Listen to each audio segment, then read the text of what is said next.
各位好，歡迎大家收睇2025年立法會選舉天盛苑嘅候選人訪談啊！我哋咧就係喺呢一個11月啦，就係好公平咁樣咧，就發咗5位候選人5封嘅信件，就係邀請佢哋咧就係參與今日嘅呢個訪談嘅，就希望咧就同埋我哋嘅委員啦，同埋我哋收集到嘅一啲嘅業主嘅問題、居民嘅問題咧，就係做一個交流嘅。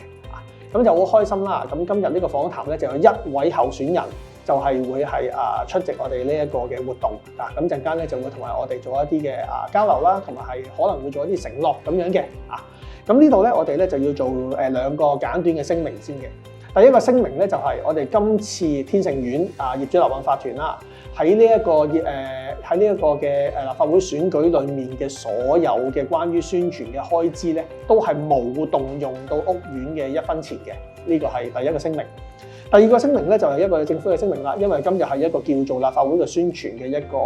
節目啦，一個活動啦。咁我哋咧就係跟翻呢一個政府規定咧，就係要講翻其他候選人嘅聲明嘅，就包括係1號嘅新社聯嘅譚振國啦，2號工聯會嘅曾勁聰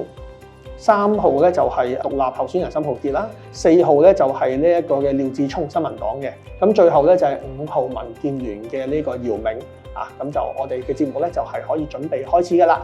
咁我哋都喺呢度歡迎啦，我哋係岑浩傑嘅候選人，3號候選人岑浩傑咧就嚟臨我哋天盛苑，就係同我哋做呢個交流嘅。咁我哋咧就準備咧就會問係第一個問題。各位天盛苑嘅街坊朋友，大家好，我係新界北嘅獨立候選人3號岑浩傑律師。岑生，如果你當選立法局議員之後咧，你會唔會為65歲長者喺立法會爭取2026年1月1號所增加嘅醫療費用，即係包括門診同埋藥費？好，非常之多謝張委員你呢個問題啊！咁其實關於醫療費同埋藥費呢個問題咧，我喺我嘅政綱嗰度咧都有詳細咁樣講咗呢一方面。政府咧之前提出咧就係話要加呢一個公共醫院嘅收費咧，咁好多市民都覺得咧呢一個咧對於佢哋嚟講咧個負擔係太重啦。咁當然啦，我哋喺睇呢一個醫療嘅政策嘅時候咧，除咗希望要減低我哋市民嘅負擔之外咧，都要平衡呢個公共財政嘅問題嘅。希望提出一啲嘅政策咧，可以讓我哋呢一個醫療系統嗰個嘅開支咧能夠係降低，咁從而咧令到呢一個市民嘅收費咧，亦都可以相應降低嘅。咁主要有幾方面嘅。首先我哋講藥費先啦。咁依家咧我哋去採購嘅一啲藥物咧，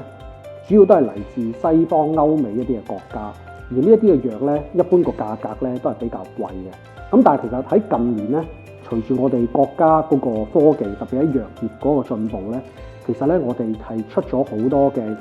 藥咧，個藥效咧其實係可能比歐美嘅藥都唔差，甚至乎咧係即係有相同嘅藥效，但係呢個價格咧就平好多。咁但係點解醫管局未能去採購咧呢啲藥咧？就源於嗰個標準不統一嘅問題。咁所以咧呢一個咧，既係我哋香港呢一方面嘅政策問題，亦都係內地本身佢嗰個藥業咧一啲嘅政策問題。咁所以咧就我作為一個全國人大代表咧，向我哋國家提出一啲關於藥物標準嘅問題，希望咧可以統一到個標準，然後咧就推動我哋香港醫管局呢一邊咧，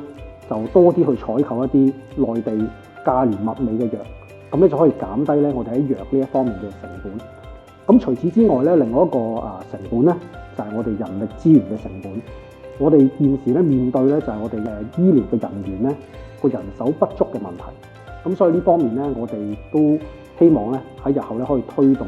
加大力度咧輸入更多嘅海外醫生。咁當然啦，個把關係重要嘅，我哋必須要確保咧呢啲喺海外輸入嘅醫生咧嗰個嘅質素啦。咁另外一方面咧，就我哋都要加大咧去培養我哋一啲本地嘅醫療人員啦，希望喺長遠咧可以降低我哋呢個醫療嘅成本，從而降低我哋市民嘅醫療收費。